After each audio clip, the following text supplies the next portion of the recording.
Good evening, I'm Soraya Mia, and this is AWANI Tonight. China and Malaysia to boost trust and bilateral ties. And UK government faces no confidence vote. What happens next? That's coming up.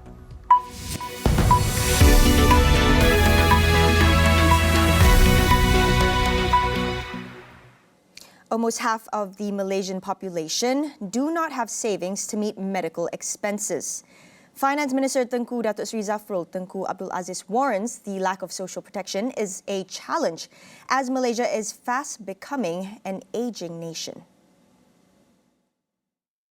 Kajian oleh National Health and Mobility Survey (NHMS) pula menunjukkan hampir separuh daripada jumlah rakyat Malaysia tidak mempunyai simpanan tambahan bagi membayar kos perubatan.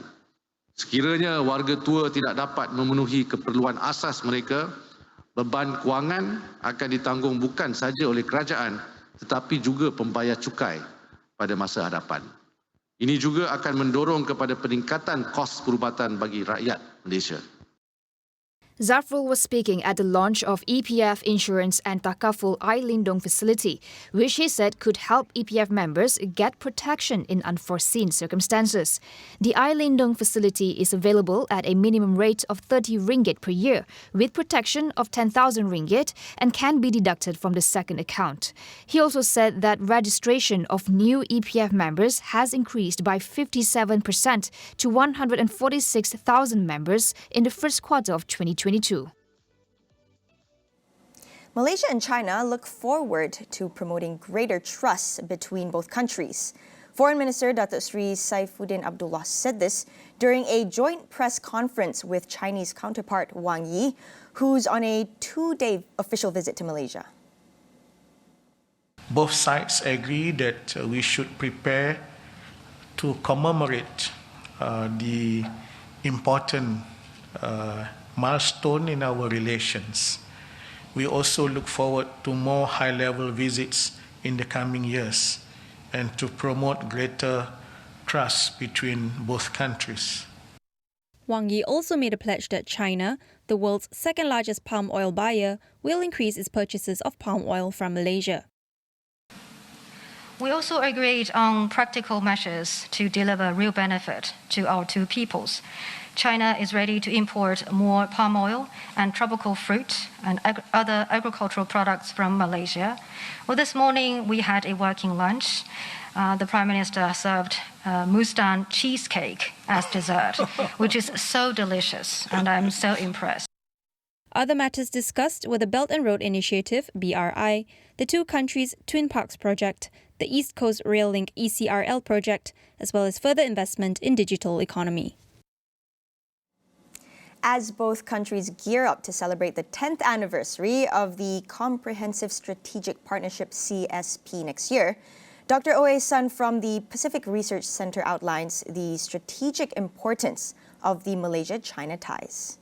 Malaysia's bilateral trade with China, I think for more than a decade, exceeded $100 billion annually. So it is one of the major trading partners of China. And of course, China has, for the last decade or so, been our most important trading partner.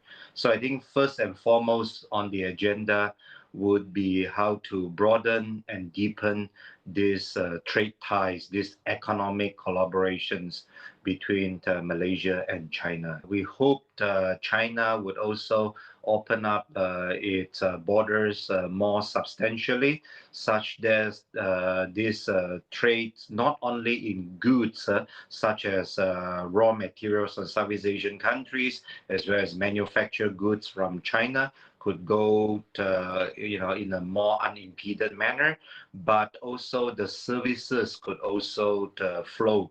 For example, I think Malaysia will welcome more Chinese tourists, such as before the pandemic, so that our tourism industry could continue to flourish. Despite ongoing tensions in the South China Sea, Asan said Malaysia and China has traditionally set aside their territorial dispute in favour of more economic collaboration. Bilateral relationships between Malaysia and China, I think, will remain strong. But of course, we are both situated in a region where we see increasing tensions between China on the one side and a number of Western countries such as the US, Australia, and so on the other. So how does a medium-sized country such as Malaysia carefully navigate this, shall we say, choppy waters, choppy geopolitical and strategic waters, I think would remain a huge challenge for us.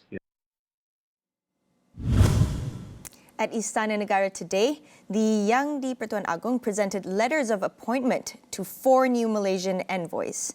This includes the ambassadors designate to Japan, Saudi Arabia, Iran, and South Korea. The newly appointed head of missions were Datuk Lim J. Jin to South Korea, Shahril Effendi Abdul Ghani to Japan, Datuk Wan Zaidi Wan Abdullah to Saudi Arabia, and Khairi Omar to Iran. Pasir Sala MP Datuk Sri Tajuddin Abdul Rahman was not in the list of envoys receiving their diplomatic credentials today. He was previously named Malaysia's ambassador to Indonesia by Prime Minister Datuk Sri Ismail Sabri Yaakob. Meanwhile, the woman who performed a controversial act at a comedy club's open mic night and her partner will be charged tomorrow. Police said they have submitted investigation papers to the Attorney General's chambers. The woman, Siti Nur Amira Abdullah, will be charged under Section 298A of the Penal Code for causing disunity and spurring hatred. Her partner, Alexander Navin Vijaya Chandran, will be charged under Section 233 of the Communications and Multimedia Act 1998 for misusing network facilities. The duo will be charged at 9 a.m. at the Special Cyber Sessions Court in Jalan Duta. Last weekend, a video went viral of a woman claiming to have memorized 15 juz of the Quran, then discarding her tudung and baju kurung, leaving her scantily clad. The Federal Territory's Islamic Religious Department Jawi's investigation concluded that the act allegedly insulted Islam. Time for a quick break. We'll be right back.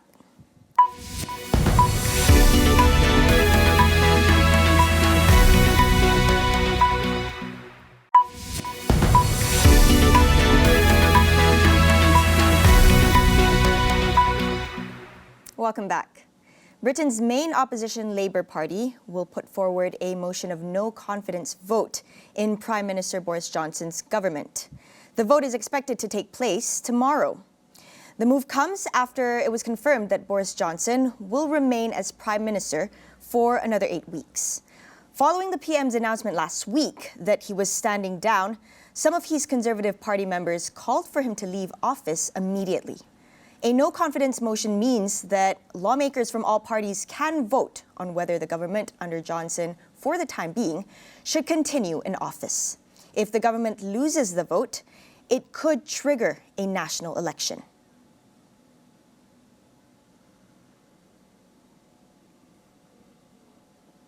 A change of leadership is imminent in the UK. CEO of ISIS Malaysia, Harizal Hazri, weighs in on what type of leadership Britain needs at this point in time. The lack of leadership by the United Kingdom is not only apparent in the country, but it has really lost its way and its leadership in the world. There was a time when the United Kingdom was at the forefront discussing and addressing current issues, as well as taking the leadership to try and pull countries together to solve these problems. Now, as we see, there is a change, an abrupt change in the Parliament in the UK, and that, unfortunately, to me, will not have a big impact because, as I said, it's not that the UK has a strong standing in the global arena, and that also means that the new Prime Minister will have to find his way to try and bring this back. In other news, Sri Lankan immigration officials today prevented the president's brother, Basil Rajapaksa, from leaving the country. Given the current unrest in Sri Lanka, immigration officials declined to serve the former finance minister at the VIP departure lounge of the Colombo airport. It remains unclear where Rajapaksa, who also holds US citizenship, was attempting to go. He resigns as finance minister in early April and quit his seat in parliament in June as street protests surged against shortages of food, fuel and other necessities. His elder brother, meanwhile, Gotabaya Rajapaksa, will resign as president on Wednesday to make way for a unity government. This is after thousands of protesters stormed his and the Prime Minister's residence on Saturday, demanding for them to leave office. The president has not been seen in public since Friday, but there are unconfirmed reports that he too has attempted to flee the country.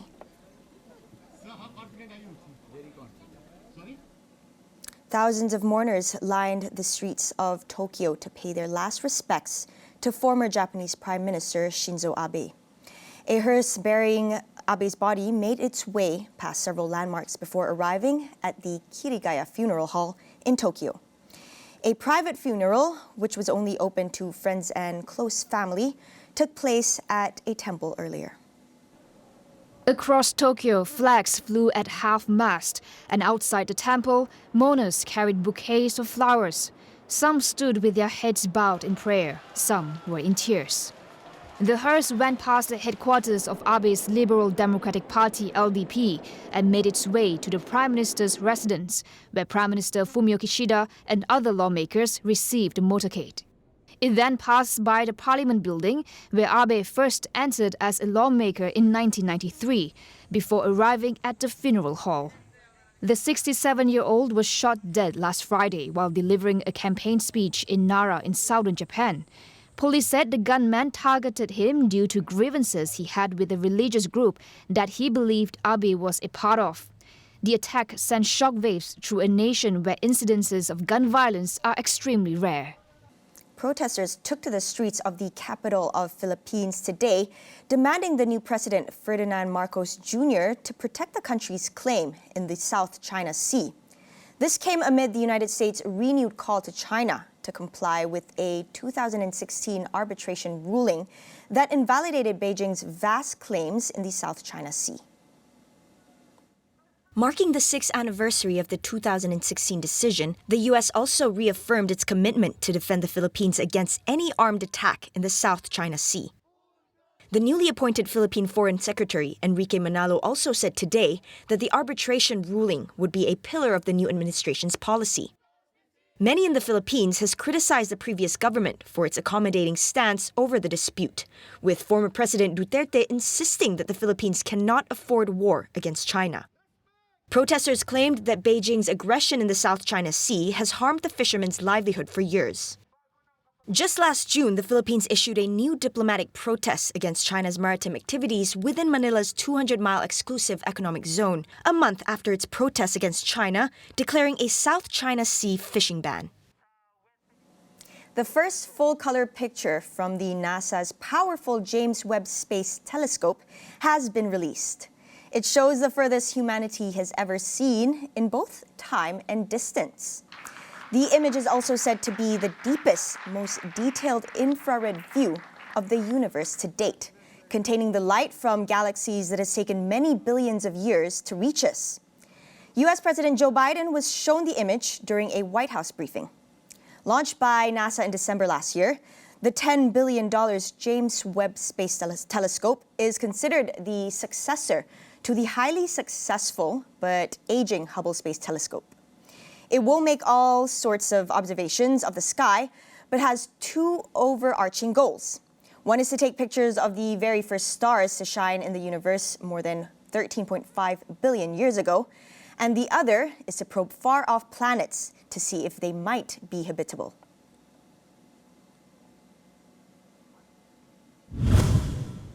Durian season has begun, to delight of many and the dismay of some. But what do we know about the industry's prospects as a high-value commodity? Tonight on Consider This, we speak to our guests about the supports needed for the industry. That's all we have for you on AWANI tonight. Thank you for watching. I'm Soraya Mia, and we'll see you again.